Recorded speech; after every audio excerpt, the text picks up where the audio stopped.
If you run an e-commerce brand, you've probably heard that UGC is dead in 2026. Your agency's telling you it's not really working anymore. Your team's telling you it's not really working anymore. Every time you put it in the ad account, it doesn't hit like it used to. As AI-generated content, and especially AI-generated UGC content, starts to flood the feeds, the formats that are going to cut through the noise are the formats that are hard to execute, right? So something that's difficult to do is going to become less of a commodity. Nobody's proving that better right now than Josh Suggs, who has built a street interview content agency that's driving results for e-commerce brands right now, while most of the industry is writing UGC off. I'm John Coyle. I've helped thousands of brand owners unlock profit and scale.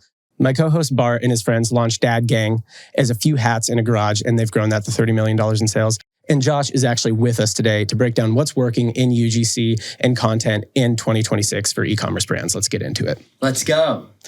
Cool. Thank you guys so much for having me. Yeah. Of course, man. So the way that our format works, I don't know if you saw the show before, but the way that our format works is we actually just take questions from our audience, from our newsletter, from the people who watch the show. And then I kind of distill them into categories. And I just basically grabbed everybody who was like, yo, does UGC suck now? And that's what we're going to talk about. I'd love to, even though that's the format, I'd love to just get your quick story real quick, because I wanted to have you on because I'm personally impressed at what you've built. Yeah, it's really awesome. I remember when you reached out to Dad Gang, and I've been wanting to do street interviews for a while. But when you reached out, it was kind of a bubbling thing. Mm-hmm. And then you're a maniac, energy's through the roof in the best way. And I think you need that for what you do.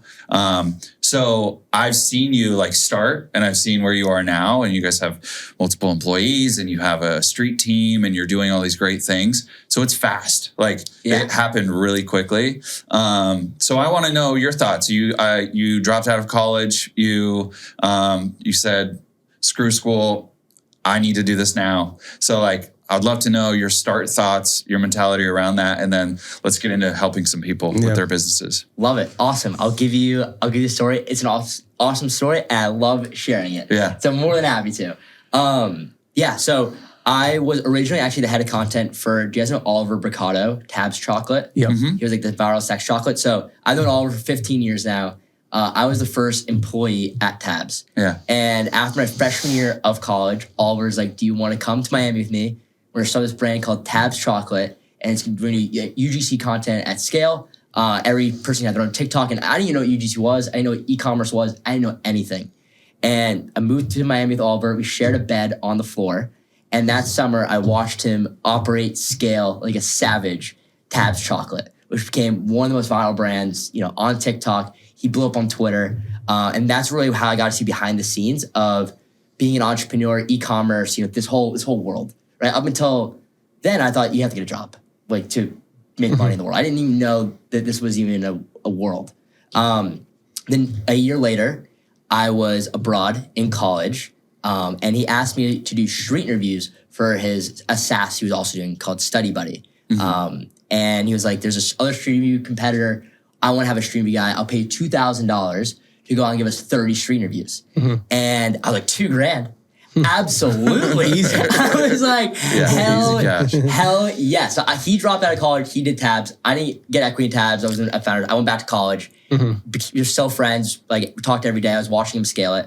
And he was like, do you want to use stream reviews for Study Buddy? And I was like, hell yes. Went out there, and they were good. And they were good stream interviews. And it was about to be the next summer. And he was like, other people probably want you to do this for their brand. And we had a few other brands, and I texted them, and they're like, we'll give you $1,000 to go as 20 stream reviews. And I was like, okay, hell yeah. And we had 3 people to do it, so that was $3,000. And I was like, $3,000. I was supposed to have a summer internship at Blade, the private helicopter company. Uh-huh. And $3,000 was what I was going to make the whole month working there. Yeah. And I was like, I could just do that in 2 hours, 30 videos, $3,000. And I thought it was some scam. And at that point, I didn't really know what media buying really was, because Tabs was no media buying. Nobody was doing this in their ad account. This wasn't a thing. Brandon just started doing UGC content, right? Tabs the first to do UGC. Yeah. And I realized pretty quickly every brand was a media company. They just happened to sell a product, and creative was going to be the biggest driving lever for growth, not media buying anymore. It's going to be creative. Yeah. And I was the very first. I remember taking sales calls with brands and screaming at them to put these in their ad account. They didn't even know they could put these in their ad account. Right. And I started doing it that summer. And then every day that summer, I was on Oliver's couch, sleeping on his couch. I woke up, went to Washington Square Park, went on Twitter, DM people. They'd pay me $2,000, $3,000 for 15 street interviews. I had one editor in Croatia. And from the moment I woke up to the moment I went to sleep, I streamed you every single day. Oliver's apartment had terrible Wi-Fi. So I went to an Apple store in the West Village and I uploaded my footage in an Apple store every single night. Yeah.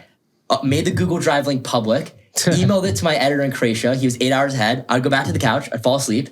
He would edit it because it's 8 hours ahead that whole night. I'd wake up, 10 videos would be done. I'd send to the brand. And I did it every single day, talking to hundreds of people every day, posting on Twitter every single day. I'm out here. Who wants this? Who wants this? But end of that summer, scaled to 80 brands. I was doing like 40 to 50,000 a month. I did like $140,000 that summer doing it. Yeah. Just me. Making somebody shoots though. Right? I had one camera guy who had a backpack full of brands of like dozens and dozens of brands. Yeah, that part would be pretty funny. And he's wearing like this big backpack, and every day we'd shoot 15 brands a day. I mean, I was a maniac, just going into that every day. 'Cause every brand I would do would be $2,000 or $3,000. And I was like, this is the craziest hustle of all time. And the brand thought that they had the best end of the stick. Because for like $2,000, they're getting 30 street interview ads.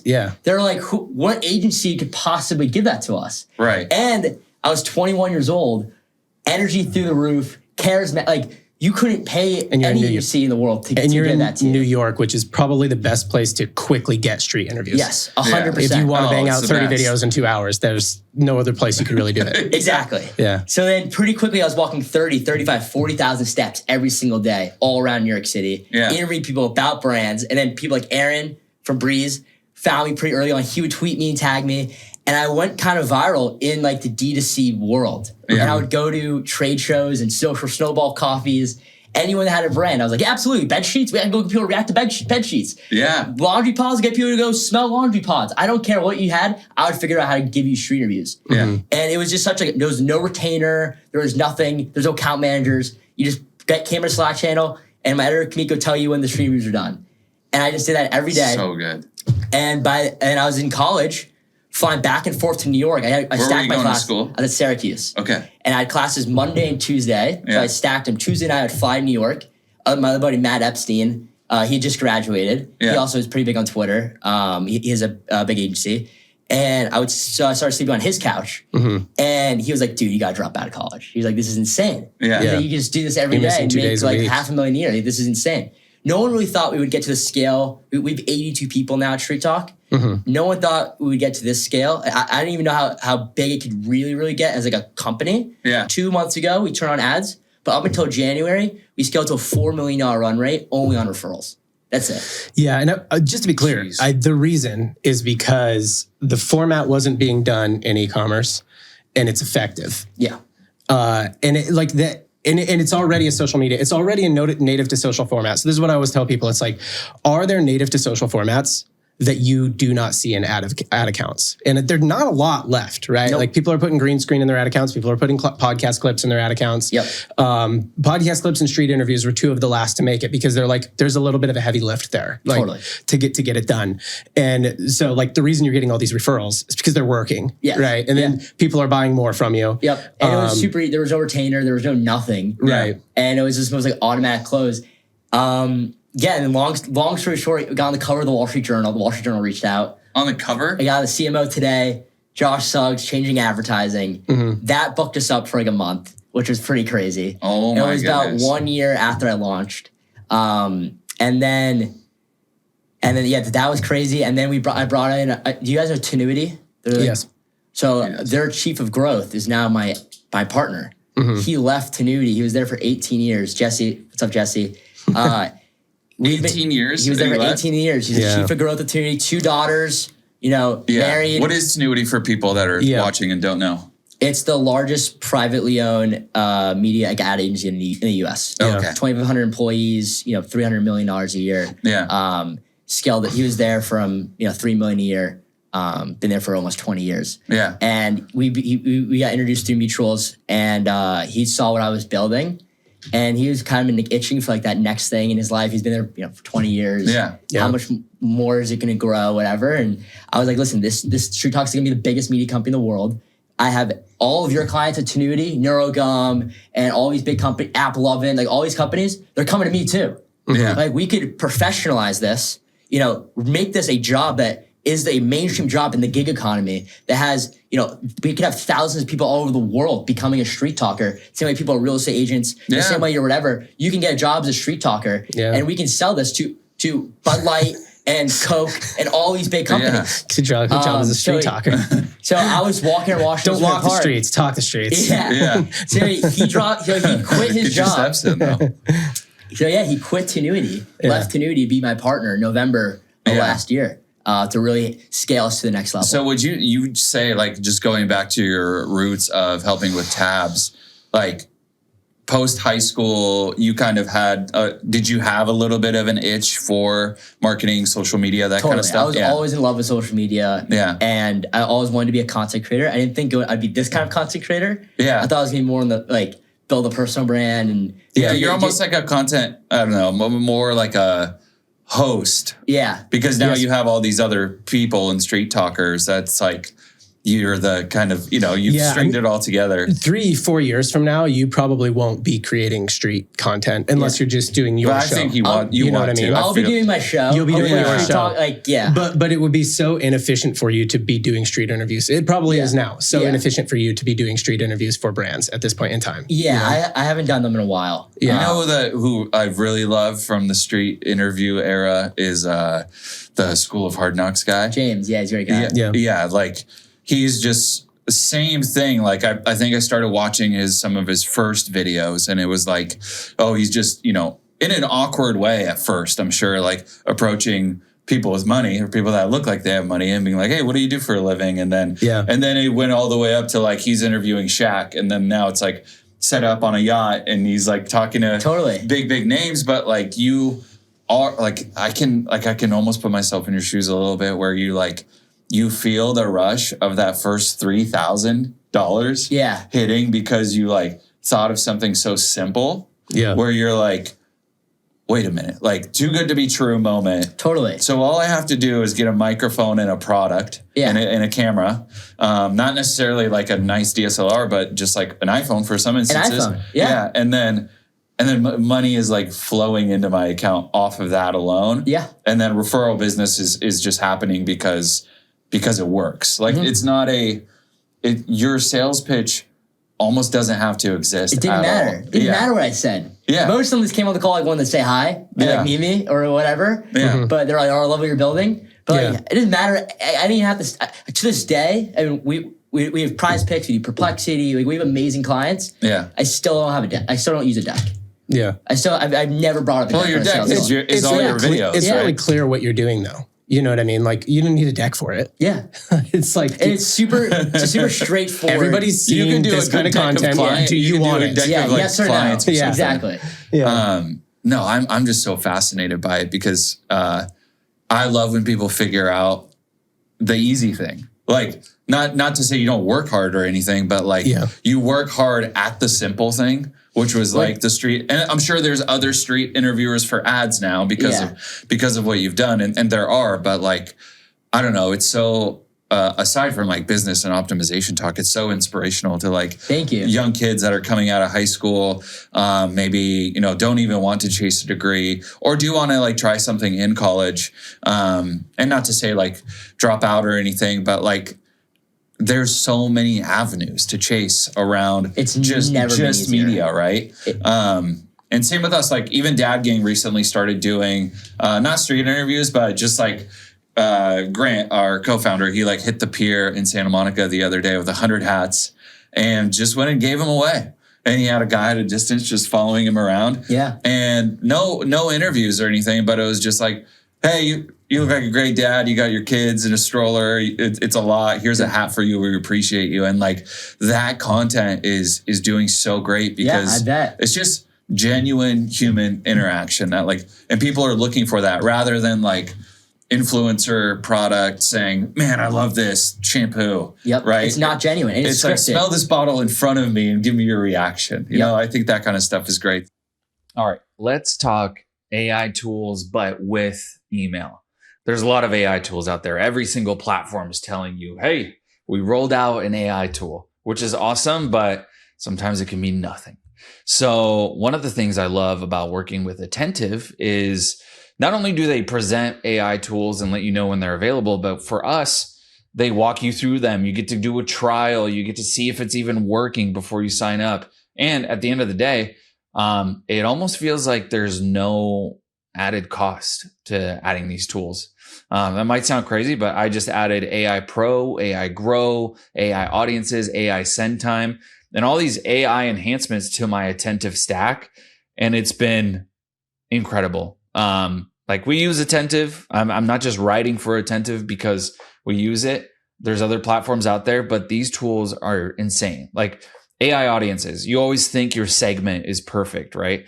Oh, I'm so good at segmenting my audiences. But now you can turn on AI Audiences and that segment gets cleaned up even more. It doesn't deplete the segment and remove people. It's just cleaning it up to give you more people that are more likely to act on a send, an SMS send, or an email send. And it's just been great. I turn it on almost every single time.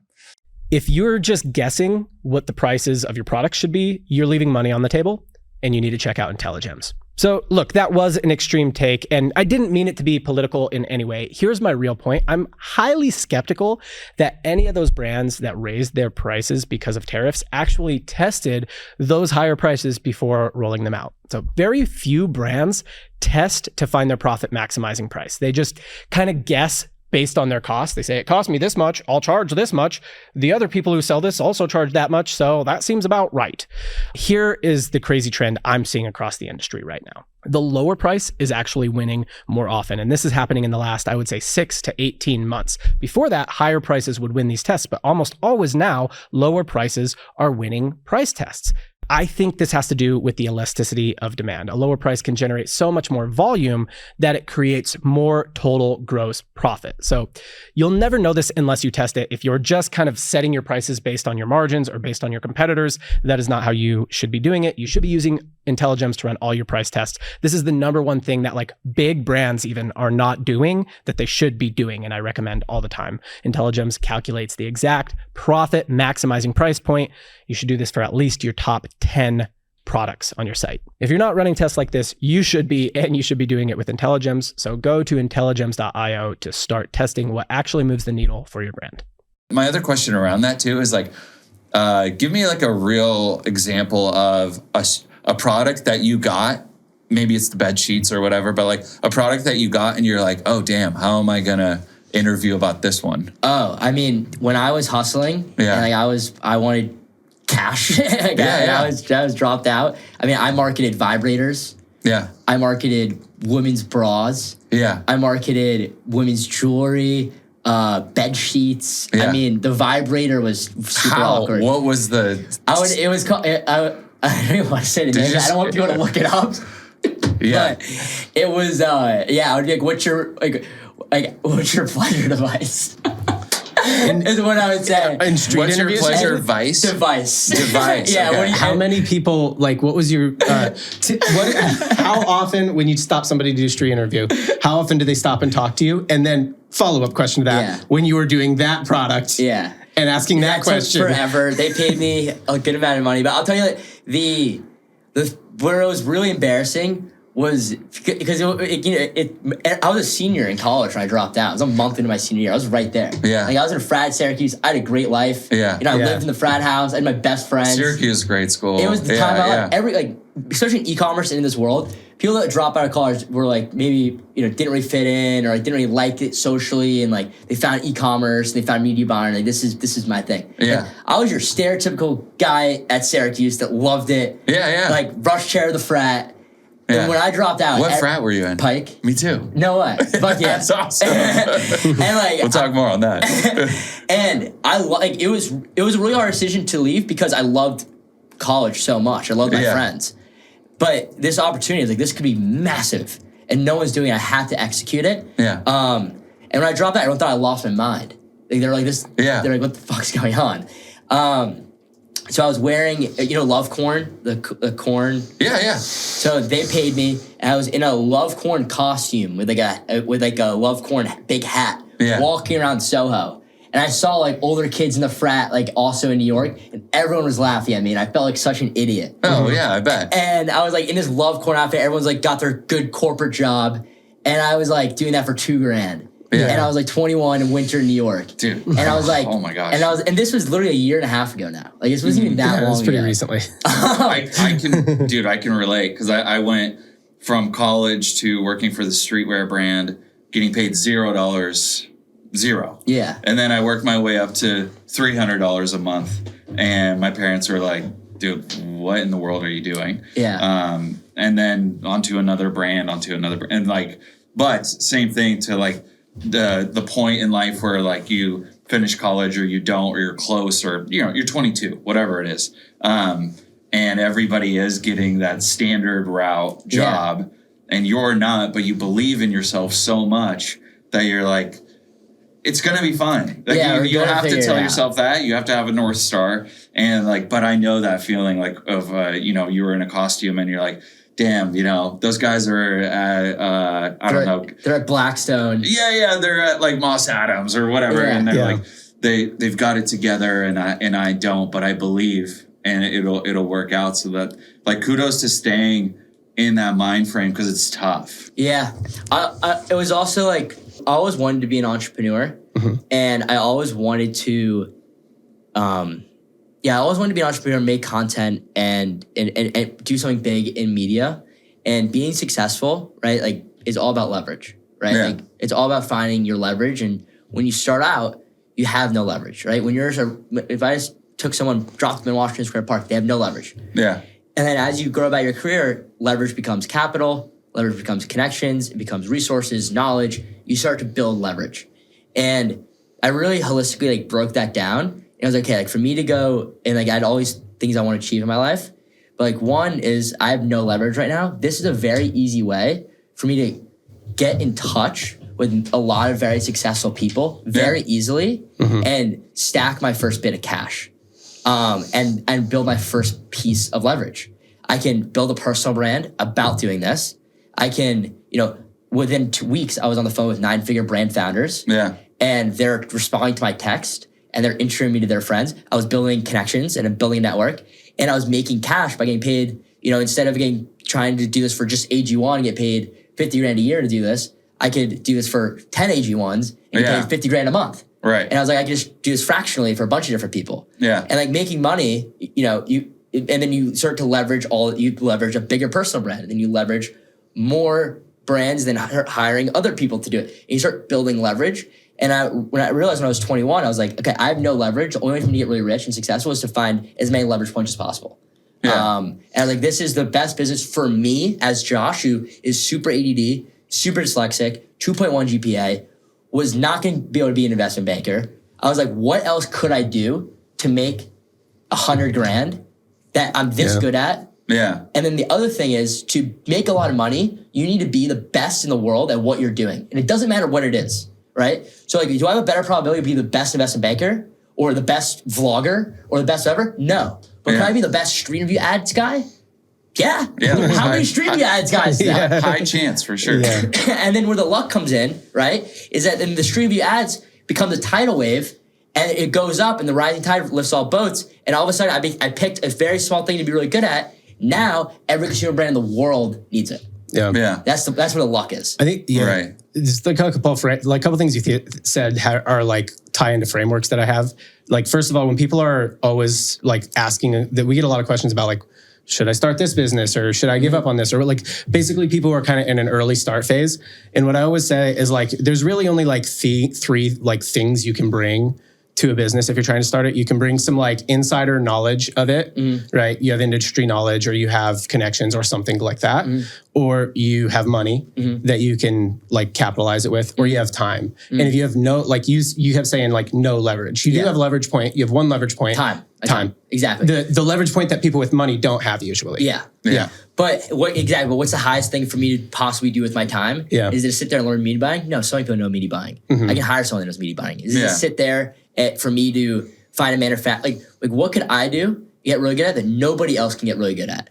Yeah. That could be valuable to other people. And put in the effort too. Like street interviewing in the beginning especially is like, your outcome is determined by how much effort you want to put into it. And you seem like you've always you're in a frat in Syracuse, like you're probably always kind of an extrovert anyways. Yeah. So it takes, like you're not going to take your super shy emo person and go, totally. How do you like this product? There's a mode around it. Yeah. You have to be super outgoing. You got to be willing to do it. Yeah. Or you could like do a skit around like a super shy interviewer, but kind of try to flip it. Yeah, you can make it a trope, I guess. But yeah, it's the effort. Like who's going to carry the votes? Like David Goggins says, that's how I used to feel. I used to show the park with like bags of brands. Yeah. And I would just pound my chest. Yeah. Like who's doing it? It's got to help you too from like meeting people is one of the greatest parts of life, is like just meeting new people. I met a guy just in the lobby today here and like he saw my hat and we connected over having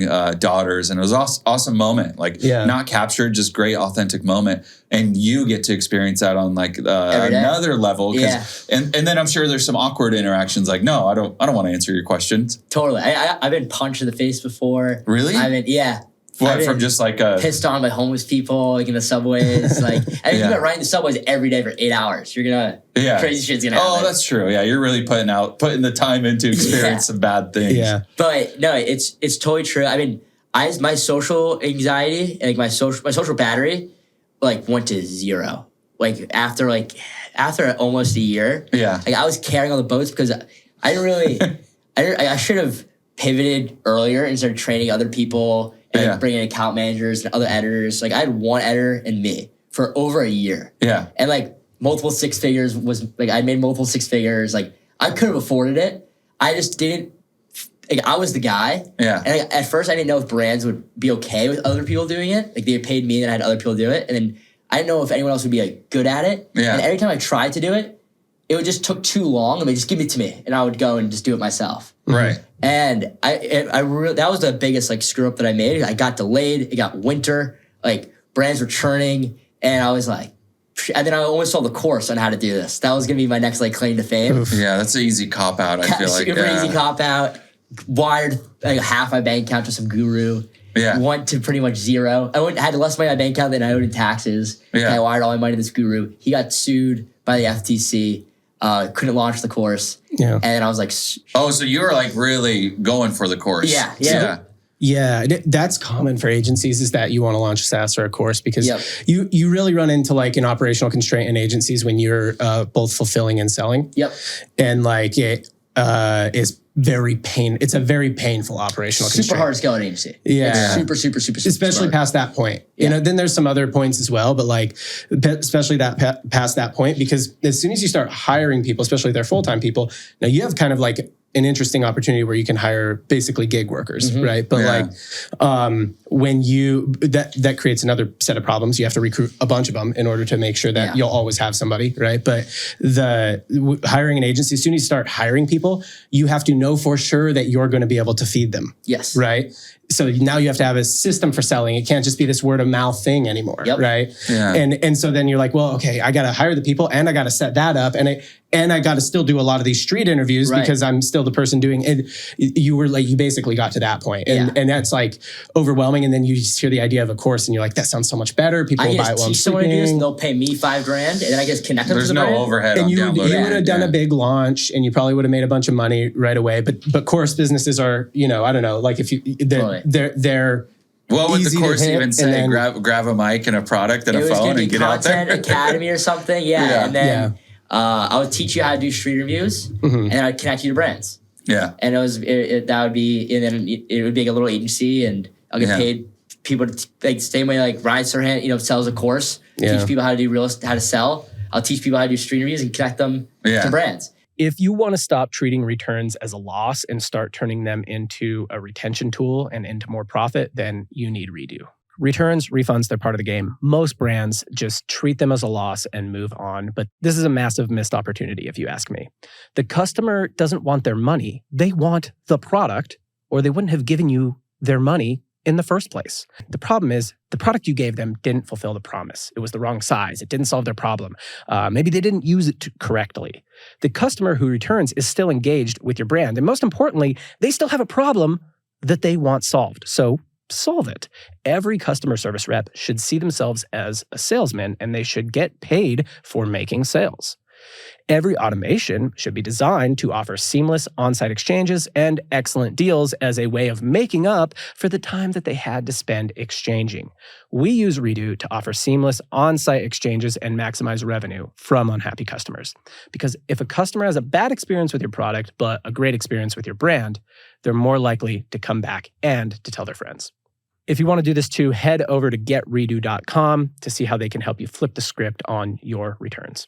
I consult across 10 e-commerce brands totaling $250 million a year in revenue. And this is the AI agent I would set up on TikTok to go from $20,000 a day to $50,000 a day without running a single paid ad. So we're going to build a very cool AI agent today, but I'm going to break the rules of the challenge a little bit. So you'll see how in a second. The agent we're going to build, it monitors every video posted about our brand and automatically reaches out to the creator to get usage rights, meaning we can now use that video in all of our advertising on our website, all of that stuff. So this way we have an endless stream of content going into our ad account, and we're going to give creators a commission on every sale. It's kind of a no-brainer for them because we're putting ad spend behind the creatives. And I know what you're thinking. You're saying, hey, John, this is the no paid ads challenge. Why are we running paid ads? Let's be honest, if we're doing 20K a day already, like between 20K and 50K, you're going to be running paid ads at this point, right? You might mainly be running affiliates, but like there's going to be some paid ads at this point. So we just want to like use all of those affiliates who are posting about us to just like flood content into our ad account. So the agent we're going to set up, it's going to monitor anytime somebody posts a video, it's going to send them a DM, send them an email, give them a contract. Once they sign the contract, it's going to download their content into a Google Drive and auto-upload it into Meta Ads. So basically, you don't have to do any work to do this. You're just going to get a stream of content into your Meta Ads account. The agent sets up creators in Social Snowball and puts their affiliate links into the ads. That way, you can track how much commissions you should give them from the ads that you're running using their content. Makes it all very easy to track their performance and handle the payouts. And it gives you a bunch of content. Now, remember, if you're giving them like a 5% commission when you're running ads on their content, you need those ads to perform 5% better than like the rest of your Meta ads to keep them on. You know, otherwise you're going to have to turn them off or lower the budget on them or whatever. So keep that in mind. Like don't let the spend get away from you. Remember, you're paying commission when you're running those ads. This agent should be pretty easy to build using Manus or Claude Cowork. I don't think you're going to even need to use Claude Code to build this agent. And I'll tell you, I already know someone who is doing this exact tactic using an agent like this. If you're this deep into like this video, hit me up in the DMs. Maybe I'll introduce you. So no spreadsheets here, no manual payouts, just pure scale of content into your ad account. And that is going to be the first agent that we run. If you're not already running an affiliate program using Social Snowball, you should be. So head over to socialsnowball.io so that you can implement all these tactics that I'm telling you in this series. All right, let's get back to the show. Then I went to Expo West. Yeah. And my eyes like lit up. Expo West was like the day after the course failed. Yeah. And like the person I was doing it with got sued for like all of his like a ton of money. Yeah. And I realized I couldn't launch it. And I was like, fuck. And it was February. You're getting all the signs not to do this. Yeah. I got every sign not to do it. Yeah. And it was like end of February, beginning of March. I was in LA. I was staying at his house when he got served. And I was like, oh no. And I was like, shoot. I was like 5 months after dropping out of college, or 4 months after dropping out of college. You like pull out a microphone. How's it feel to get served? And I was just like, what do I do? I had no street interviewers, no brands and retainer. Yeah. Business was going like this because it was winter, Q1, right? Slow period for e-commerce. Man. I was like, what do I do? Expo West was like the next weekend. And I was like, holy hell, what's Expo West? It is a place for every brand founder. Yeah. Are you kidding me? My eyes lit up. Rented a car, went to Expo West, saw like 30 brands there. Yeah. And ran back to New York. It's such an easy value prop at a place like Expo West too, because you can walk up, sample their thing, and be like, this is really good. You just need to get it in people's mouths. Totally. And they're like, yeah. And then you're like, cool, well, I'll do that. Yeah, and this is what I do. Yeah, there it is. Here it is on my phone. And then they take my number, and they'll give me a couple grand. Do you find that, like, just getting like more granular on this, do you find that food products tend to be like the easier content to make because they just eat it, give you a reaction, or drink it? Yes, but it's easier to actually like physically go out and do the interview. Yeah. But in terms of making the creative strategy and doing making the actual ad, it's not about the taste of the product. Yeah. You still find we can get actually into the weeds of like how why these ads work, how we make them. Yeah. I can start this, but yeah, let's do this. But there is a question in there. Like, basically, can you break down a structure of an effective street interview ad? It says UGC, but like effective street. Like, let's just kind of constrain it to street interview. Totally. Like, what is the structure? So a lot of people. What would have been in your course? To go out $5,000 worth of course content right here. Here it is. A lot of people so I like to give an example like Celsius. Mm-hmm. If I said to go out and do a street interview for Celsius, most people that haven't done this, they'd be like, how does it taste? Mm-hmm. What does it taste like? No one's buying Celsius for how it tastes, right? They're buying Celsius for what it does for them. Yeah. You still follow problem solution, direct response marketing, but it's in a street interview format, right? So a street interview ad brings your customer through the entire funnel in 40 seconds. Yeah. From awareness, consideration to conversion, unlike any other asset in your entire ad account. Yeah. Because you go out, right? So let's say you're Liquid IV, right? If someone go out to do stick with Celsius. Yeah. Celsius. I like the Liquid IV analogy, but you would say. Let me do. Yeah, you can do Liquid IV. That's fine. Yeah, sorry. I'm just having a brain fart. If you're Liquid IV, if you're saying someone's gonna go and do a stream for Liquid IV, right? Mm-hmm. They'll be like, how does it taste? They're only buying Liquid IV for how does it taste, right? Yeah. They're buying for what it does for them. Yeah. So follows problem solution, direct response marketing principles. We'll cut that. Right. So you say, what's your worst hangover story? And then you'll get someone to give you their hangover story. Well, what do you do when you're hungover? And then you'll say, oh, I have a bacon, egg, and cheese. Or you don't want a bacon, egg, and cheese. You need premium electrolytes. You need French sea salt. You need value props. Yes. Right? And then you go, oh, yeah, I do all need all that because I get dehydrated in value props, the actual problem that they're buying Liquid IV for, right? And then you say, well, do you want to give it a try? I actually have Liquid IV here. It has all of those value props in it, right? With no sugar, no whatever. Do you want to give it a try? Yeah. Boom.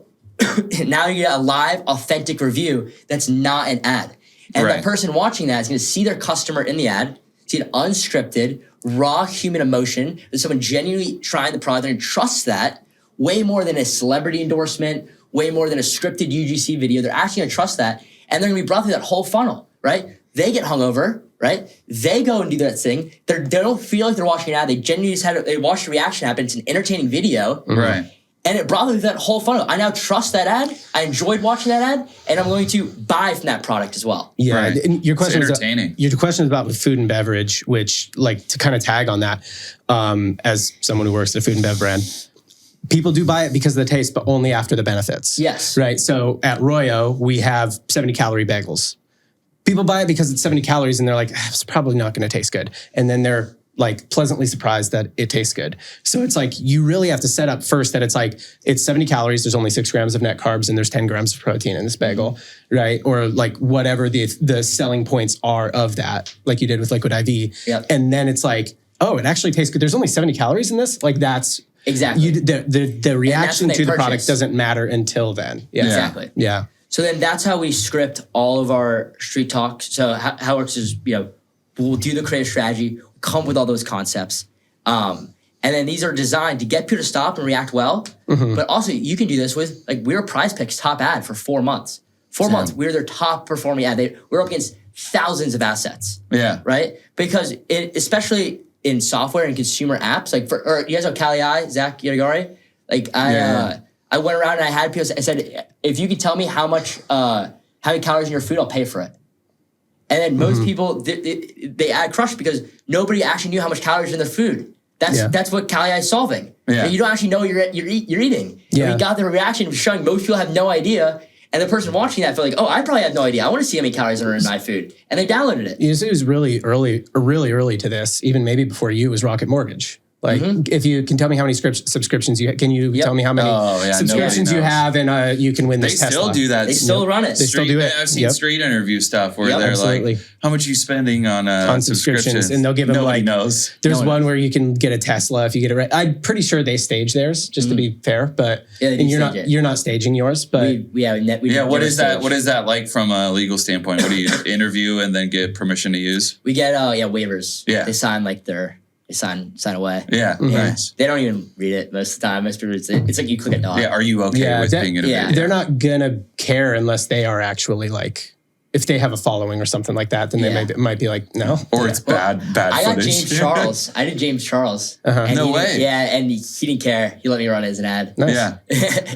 Nice. Yeah, I was wondering, like, as you look at the evolution of this, one, I think some of the gig workers that could work for you and just go out there, and maybe they're like Broadway or aspiring Broadway actors or somebody that's like trying to make it in acting or hosting comedians would be great. Or news or host a show. You don't need a personal brand. You don't need a following. You don't need anything. You just need an outgoing personality. And we have people make 6 figures a year doing this. I have multiple people doing this. I think the one thing though, where I was going with it is that, like, if you are an aspiring entertainer, this could be an avenue where, like, you get your exposure. Yeah. Because you end up with a little bit. Like, if you got it, if you really got it. Through their page. So, like, let's say somebody's a comedian with 3,000 followers and they're just trying to get going. First of all, I will say this will give you a lot of reps at so many reps, live trying to be funny, and if you're a comedian, right?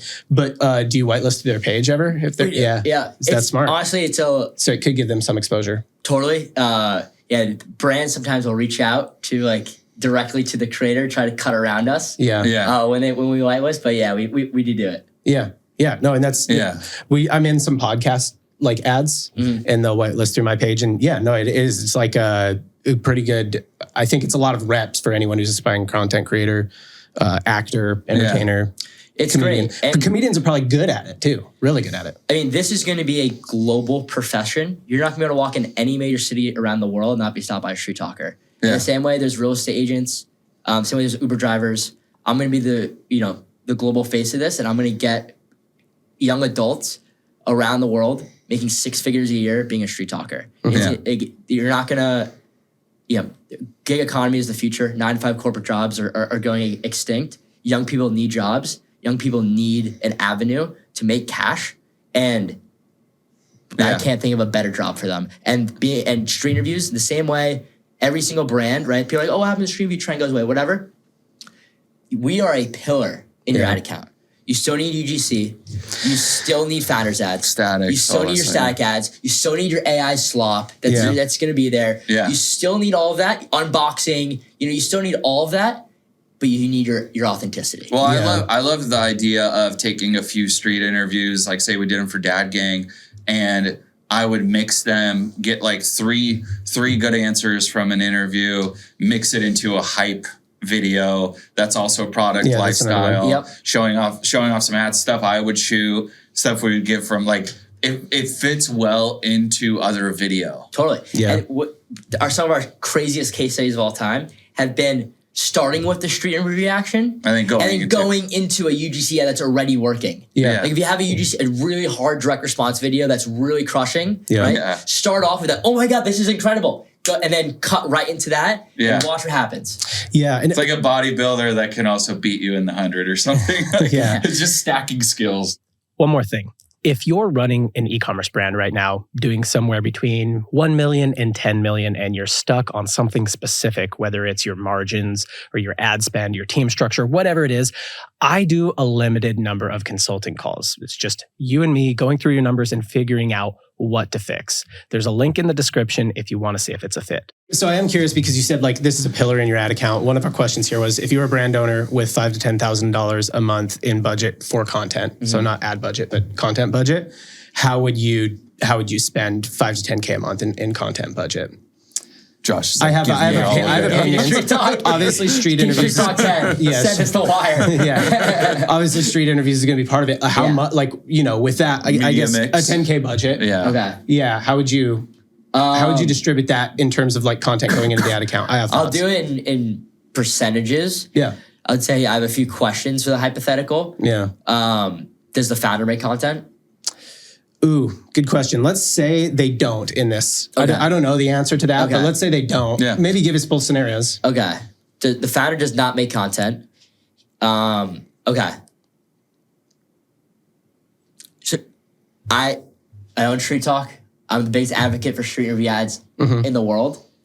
You need us, but we're most effective when you already have a built out funnel and you're already spending at least $50K a month. Yeah. And you have a clear, your avatar, right? You know what messaging works. You know what copy works. You know why people are buying. Yeah. And then we can be your ad diversity in the ad account. So especially now, Andromeda, right? Creative diversity is everything. Comfort, all these brands, they're uploading thousands of net new concepts a month. Yeah. Reason we've scaled so much, right, is we're a fresh net new concept every single day that you can play. Like every different person is a net new concept. Yeah. Right. So we that's really why we hit a lot of our tailwinds. Over the last 8 months here, you need creative diversity more than ever. Right. So we're a pillar in your ad account. If I only had $10,000, well, I think $10,000 a month. So that person's probably going to be spending $80,000 or $100,000 on ads. Yeah, okay. $10,000 a month just content budget. Just on media. Yeah. So I would do. You need static ads. I'd probably spend $1,000 a month on static ads. Yeah, that should get you plenty of statics. Yeah. I would do $3,000 on UGC. Just selfie. I wouldn't go to an agency. That's another question in here. Actually, I would not go to an agency. You don't need an agency for that. I would go on Backstage, or I'd go and ask my friends that has a daughter and a son that's 20 years old or whatever. Yeah, you can really grind that one out. And you could grind out some UGC. I would figure out the copy. I'd figure out what's already working, take the copy from static ads. I'd give that copy and have them, do some unboxing for me. Yeah. Give me some testimonials. You don't really need, I would say $3,000 max for that. So now we're at $4,000. Yeah. I would drive to my manufacturer and I would do some unboxing videos of either me or whoever did that UGC video walking around the warehouse and doing unboxing. So whatever the gas costs to do that and paying that person for the hour, I'd call that an extra $1,000. Now I'm at $5,000. And then I would give probably StreetTalk the rest of the money. And I would split it between street interviews and podcast ads. Yes. Yeah. And that's a great mix. Yeah, that's really what I would do. Especially for a problem-solving product, that's exactly what I do. Now, if it were dad gang or like clothing or something like that, I'm like might index more into statics, for example, right? Like statics are probably going to be a little bit heavier there, or like product videos or something like that. Like we're kind of lucky where headwear ends up being a little easier for street interviews than like a hoodie, take off what you have, put this on. Problem solving products need a lot of video. I like the thing you said about the what was it earlier about the liquid IV stuff. Like you bring out a story and you talk about a little bit more about like what is your problem, and then you're like, I happen to have this. Yes. So like with comfort, I don't know, like what makes you uncomfortable, or you could ask things that play a little bit into the brand, and then be like, well, thanks for having an uncomfortable situation or uncomfortable conversation with me. Here's a hoodie, like stuff like that. Totally. And especially now more than ever, like so many resources are at your disposal. It's why I love building StreetTalk and why I'm so bullish on it is because the best thing for an agency service is something nobody wants to do. Yeah. Right. Yeah. Like that was one of the other principles I was going to say early from what you said is that like, first of all, there's like riches in like you said, I can be the best at this really narrow thing that nobody does. There's a ton of e-com brands like that. Like your friend who has the clothing for like linemen. Yeah. For like electric, you can make a ton of money making $5-10 million a year on your e-com brand. That's like that niche, right? And then 100%. And then also there's also a ton of money in doing stuff like just look for stuff where it's like most people don't really want to do this. Yes. Like it kind of sucks. That has product market but fit. I'm willing to. Yeah. Exactly. So for a brand, StreetTalk's an amazing agency because nobody wants to go. Even we've had brands come back to us, 9-figure brands. It like they maybe did it a year ago. It was great. It came back a year later, and again, we couldn't find it. Like we tried to do this in house, but nobody could do this well, and nobody wanted to do it. And they're like, we just couldn't find anyone to go and do it. Give it to us. Like, right, because the brand, if they have a decent outgoing person, they exactly. They're like, we can just do this in-house. And then they realize, it's really hard to do this in-house. Whereas with UGC or podcasts or any of these other formats, you can do it in-house. Mm-hmm. You can rent a studio and you can start talking. Yeah. But it's really hard to go to Street Interview's house. Yeah. I think that probably one of the, like, somebody said something here about is UGC dead? And we do have to wrap soon, so I'm going to condense this a little bit. But like, one of the things I'll say about like Street Interview, podcast, UGC, all of it is like, well, look, these formats are very proven across all of social, organic and paid. Yep. Right. So they're not dead. It's just that a lot more people are doing them. So you can't do them poorly.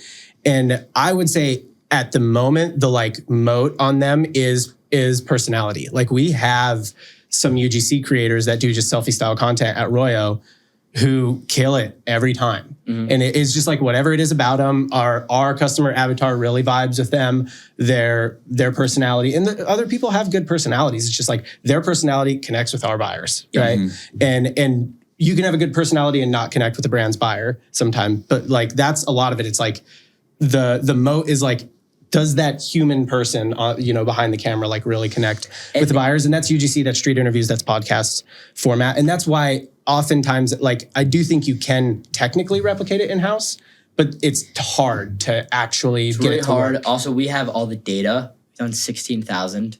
Like, we know 16,000 people. Interviews, yeah. Yeah. Jeez. So I want to do like a couple. All right. I think I know how I want to end this. So I want to go through a couple different types of brands. You kind of broke down like food and bev, how you would do that. And I want to maybe go through a couple different types of brands, clothing, some hard goods, jewelry, that kind of thing. And then maybe we do just like a mock, like you pretend I'm a street person and we do a mock street interview. You want to do it? Sure. We'll do that. We're doing street after this. You are going to do some with Bart after this. But for our show. For you guys. But for our show, yeah. We can do, even though we're not on the street. Okay. We can pretend. Okay. All right. So putting you on the spot. I like break down. Okay. So I think I'm going to pick some categories I think are kind of hard. Okay. Jewelry. Jewelry is a big gifting brand. Mm-hmm. So I would say jewelry is the same as, watches or like, we have Father's Day coming up. What's the best gift you've ever given or received? Yeah. So that's your opening question. That'd be my opening question. Gifting. It's not about the brand. It's not about the jewelry. And then that's going to spark an emotion. That's going to spark like, my whatever gave me this. Oh, I gave this to someone and they love. That's going to spark some sort of question. Well, what would you do if someone gave you this as a gift? Mm-hmm. Or what do you think your fiance would say if you got him this watch? And then be like, I think he would love it. Well, did you know it's value prop, everything you love about, all the value props about it. We used to do this for every show grade. Value prop, and like, oh my God, he would love that. And then you say the quality, how it's made, that they have that same material in a Rolls Royce, and you really just hit them with all the specifics about the brand. Yeah. And, we follow Day coming up, and here's a sale we're running. Boom, call to action. Mm-hmm. Right there. Easy. What about unfazed? Hit me with let's do some kind of luggage. So backpack. Let's do luggage. Backpacks are always backpacks are hard. As the tricky. We do a bunch of backpack brands or luggage brands. Can I pick one? We do Ridge Wallet. We do Noble. Can I pick? I pick one? So Baboon to the Moon. I mean, it's hard. You do the research in the avatar and stuff like that, and I can give you a quick rundown. But their whole thing is like it's bright, it's colorful, it's different. You know what I mean? Like they're big, they're oversized, and they're also like it's a vibe, dude. Yeah. Okay, it's a vibe. But like, why is someone buying that? Are they buying it because it's a vibe, or what does it do? It looks pretty bright and obnoxious. So yeah. I think that's like if you've got that style, you like it. But like, is it like a bigger than most? Does it like have different compartments? Like what's I don't know if there's a bunch of functionality. Does it charge your phone? I don't know if there's a lot of functionality changes versus like a lot of other bags that are in a similar vein. But I think that like with the large one, they're kind of like, you could go for like a 5-day trip with just that, right? Like that's kind of the move. And they do have like normal colors too, but I think that like their color drops are really what hit. Like I think they're really going for the vibe of like Gen Z loud and big. Gen Z loud. Yeah. Like it's a certain style. You know what I mean? I think so. I would come up with some story. By the way, I do think this is a lot of like bag or clothing brands. It's like we're really trying to fit into this like niche of people who like this style. Totally. Right? I think I would come up with some story of why someone would need to go on a trip. Like what? Okay. All right. Like, are you an overpacker? Or are you like something like that where it's like, I can be an overpacker. and still have a carry-on. How long before a flight do you start packing your suitcase? Yeah, exactly. Yeah, exactly. Yeah, because some people it's like 5 days before, and some people it's are like 5 minutes before. Yeah, I'm already late to the flight. Yeah. Like, do you have someone in your life that's a 5 minute before? Are you a 5 day or a 5 minute person? Yeah. And then they'll tell you what they are. Or my husband's this and this. Well, do you think this would be good for your husband because you can fit, your 2-week Italy trip in this backpack? Yeah, I think even to invoke emotion, like you were saying on the jewelry stuff, I think you could also ask about like a memorable vacation or like what's your most memorable trip? Or like even go back to childhood, like as a kid, did you take a really memorable trip that you still hold like near and dear to your heart today? Totally. Then you get the tears, the heartstrings, and then something about the brand. I always tell brands too every month, especially when we're giving them street reviews or when they're going out, should be one gifting angle, right? Gifts are amazing, even if it's a protein bar. Yeah. You can figure out some gift that you could do around it. Because the gifting angle is the most shareable on social media. Yeah. Because a lot of people when they're scrolling, like they get gifts for people, or they think like there's some sort of holiday coming up. It's a super shareable angle. Yeah. And then number 2, an evergreen one. That's just like a reason why someone would always buy your brand. Right? Yeah. Like you work out, you buy creatine or something like that. Yeah. I remember when we first talked, I was like, well, I want somebody of like dad age to be interviewing people. And at the time, you didn't have like a ton of straight interviewers. I think you were like, I'll just do it, And I'm like, all right, that's cool. Just make sure you like relate to the dads or something. But now that you have like 80 plus people, I'm sure there's so much to pick from, right? Yeah. Like, do you have like, as a client, would I get like, here are our faces? Not all. You won't get the whole roster, but you'll get like the demographic that you want. Oh, okay, cool. If that makes sense. But you don't want, like, a lot of brands will come on, like obviously a lot of e-commerce brands sell to middle-aged moms. Right? It's on and we get branders all the time. Like, we want a middle-aged mom out there. Like, millennial moms, You don't want a middle-aged mom out there. You want a really good-looking, youthful, fun, energetic host out there talking to middle-aged moms. Yeah. It doesn't matter who the host is, right? As long as they say the value props, the call to action, the hook, it's all about who they're talking to. Yeah. Because the customer wants to see themselves in the ad. Yes. And they resonate with the person that's reacting to the product, not the host. It doesn't matter who the host is. I did women's bras, and those ads crushed. Right? Yeah. It doesn't matter. There's some psychology in that too, around like you don't want the interviewer to be the customer. Yeah, right. You want the Too person much. reacting to be the customer. Exactly. And that's like a big Q&A that we have on all of our sales calls. Like, Who is the customer? Yeah, or they call it like, can we get a 45-year-old woman out there? I'm like, you know how bad she's gonna be? Yeah. Like, she's gonna be terrible. No. Why would you want that? Yeah. Like, you don't want that. I You like want our the people to go honesty. interview 45-year-old women. Yeah. That's what you want. I like that. All right, I got one more for you. Clothing, I think, is another interesting category because usually it's very visual. Women's basics, women's jeans. So this is a brand that I consult with. One of their biggest categories is denim. And I'm like, why do people buy your jeans? And they're like, honestly, it's just like style and price. Like we're one of the better priced for that style. What I would do, And it's very Gen Z girl. I would go up to guys and I'd say, which girl would you rather date? And one's wearing this, and one's wearing another outfit. Yeah. And I would pull up on my phone, and I would get every guy to say that girl. And I would say why, and I would have them be like, "Oh, like I think she looks really good in those jeans." You could play that, and that would crank. You could play that with an us versus them. That would absolutely crank. You could play that with an us versus them angle too, where you go like, "That's so fetch" versus I don't know, white, like some other women's clothing brand. Totally. And it's like we're seeing if guys would rather date girls in this brand or that brand. Yes. And then you just have a score going because you know what I mean. And I would do the same with girls too. Yeah. I'd say like, that's what you do for true classic tees. You do the same thing. Exactly. Yeah. And because girls, like guys are different. Like guys want to look good for girls. Girls also want to look good for other girls too. Yeah. So that angle would us for some would work for asking girls that and guys that. Yeah. And I would put up my phone and I'd have them be like, I just Which outfit would you prefer? Or Yeah, something exactly. like that. And then you just have that one win all and the I'd time. say why, Yeah. and then they would list all the reasons why, and I don't even have to talk. Yeah. Gotcha. So okay. good. Yeah. Let's see. Do I have one more? Here's a really hard one, I think. So this brand, we'll overlay it on the screen. This is called Grounded Labs. Oh, yeah, and they basically have just like this coffee table that's with kinetic sand.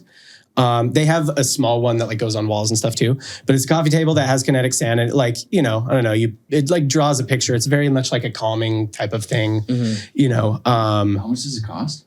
This is, I think they're out of stock right now. It's normally, it's $800. Wow. $800. Yeah. That's for the coffee table. They've got like an Oasis Mini that's different than that. And this is a slow video, but it'll like draw a whale or it'll just draw a picture over time.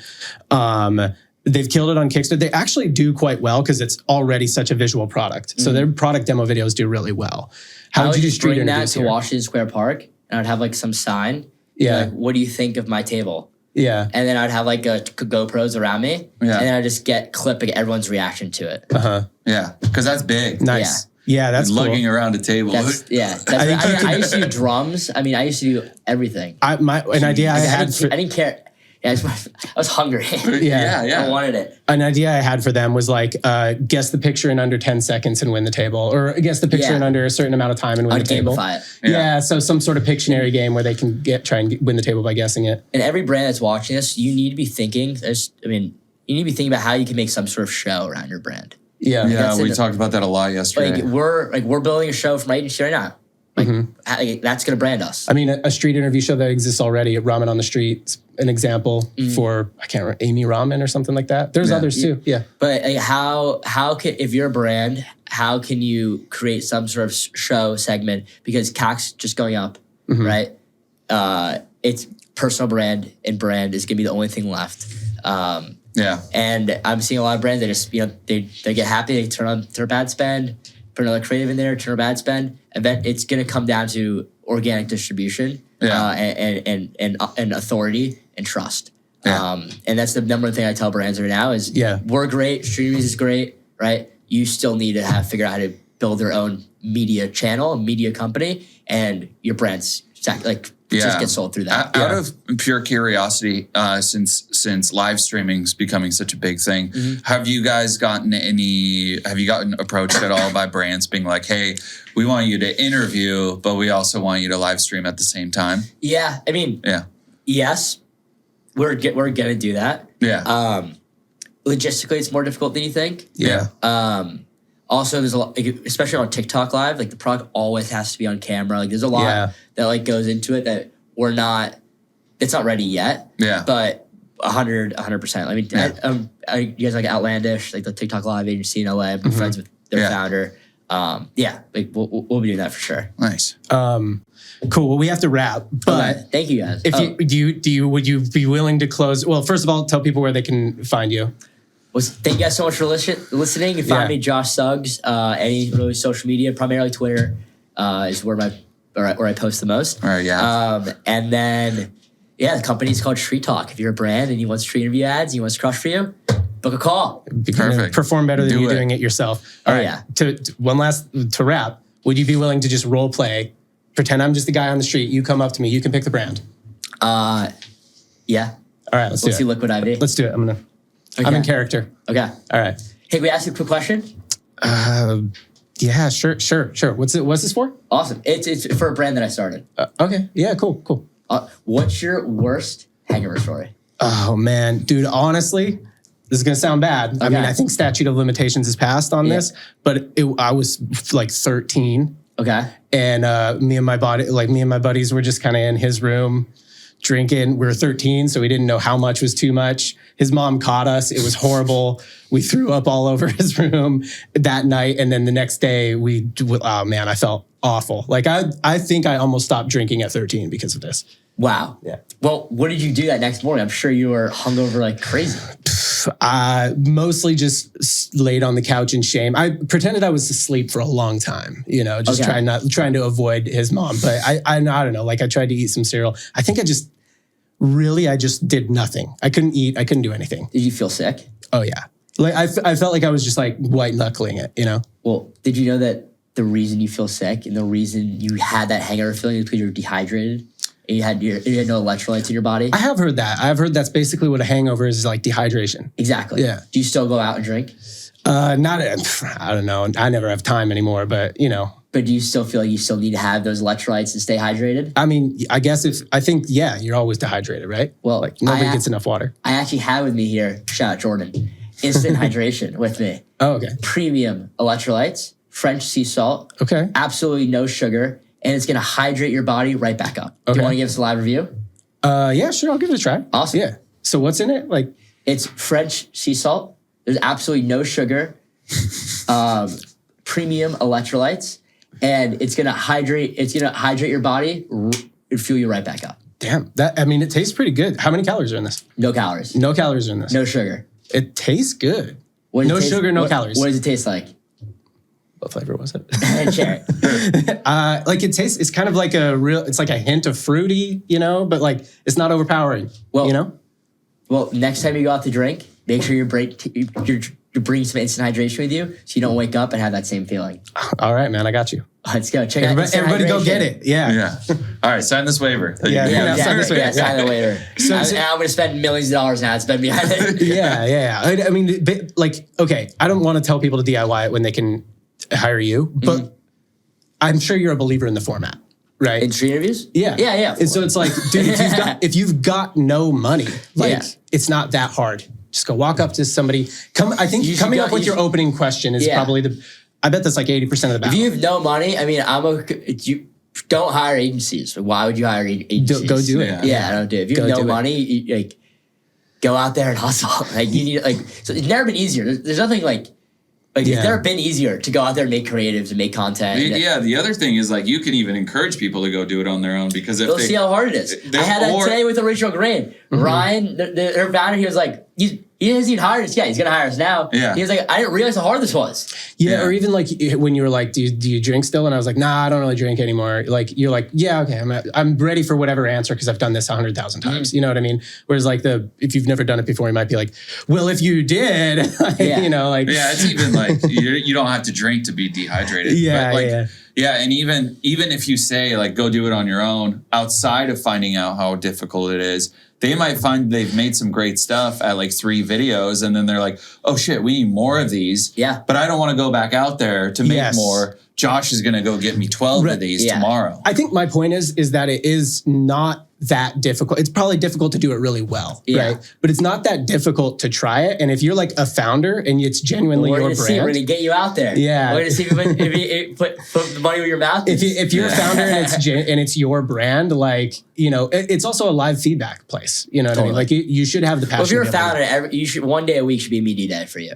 Yeah. And you go out there and make I try to keep that cadence of one day a week. I have a small studio that we rent out, and I'm in Washington, so weather does not help us at all. So I rent a studio, and it's got multiple environments in it. But I try to go in there and at this point I don't force myself because it's kind of becoming a routine. But once a week, go in, shoot founder-led content, shoot other non-talking head content, and keep that rhythm up because you can just get better at it. Totally. And there's really no excuse. I mean, you can just start in your garage. Yeah. Turn on the light, turn on your phone. Talk to the world. I've got one more because you mentioned earlier that you shouldn't work with us unless you're you shouldn't have street interviews too much if you don't spend $50K and have this media mix. I think that's mainly for working for you. But I feel you could also launch a brand with street interviews. Totally. We started brands that don't even have an ad account set up. Yeah. But they've you've got to have money to hire an agency. Yeah, they've raised money. Yeah. Their founder had it. I've had family offices pay me before. Mm-hmm. And they've had exits before, and they want to launch with street interviews.